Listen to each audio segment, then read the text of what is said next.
नमस्कार शेतकरी मित्रांनो, आपलं मनापासून स्वागत आहे आपल्या हक्काच्या YouTube चॅनेलवर दार माझं शेत माझं धन. मित्रांनो, खरीप हंगामातील कांदा लागवड करताना योग्य जात, योग्य बियाणे आणि योग्य लागवड पद्धत निवडली तर कमी खर्चात भरघोस उत्पादन मिळू शकतं. आजच्या व्हिडिओमध्ये आपण शेतात प्रत्यक्ष जाऊन पाहणार आहोत कोणती कांद्याची जात निवडावी, रोप लागवड की थेट पेरणी. मित्रांनो, खरीप कांदा लागवडीसाठी मध्यम ते भारी जमीन चांगली मानली जाते. जमिनीमध्ये पाण्याचा निचरा चांगला असणं खूप आवश्यक आहे.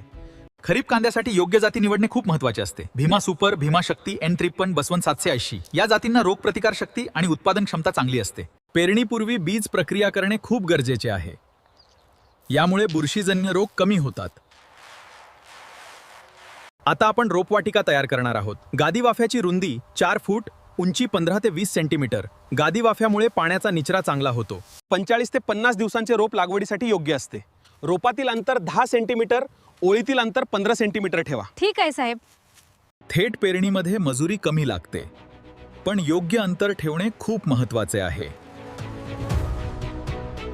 सरी वरंबा पद्धतीमुळे पाणी व्यवस्थापन चांगले होते. सरी अंतर 45 सेंटीमीटर. ट्रॅक्टरने सऱ्या पाडताना, शेतकरी वरंब्यावर कांदा रोपे लागवड करताना कांदा पिकासाठी संतुलित खत व्यवस्थापन आवश्यक आहे.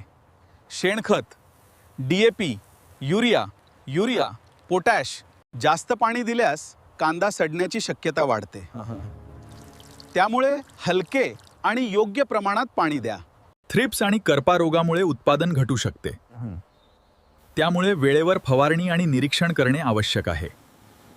योग्य व्यवस्थापन केल्यास प्रति एकर 100 ते 140 क्विंटल उत्पादन मिळू शकते. कांदा काढणी, कांदा गोणीत भरताना, मार्केटमध्ये विक्री. मित्रांनो, खरीप कांदा लागवडीची माहिती तुम्हाला कशी वाटली ते कमेंटमध्ये नक्की सांगा. व्हिडिओ लाईक करा, शेअर करा आणि माझं शेत माझं धन चॅनलला सबस्क्राईब करा. धन्यवाद.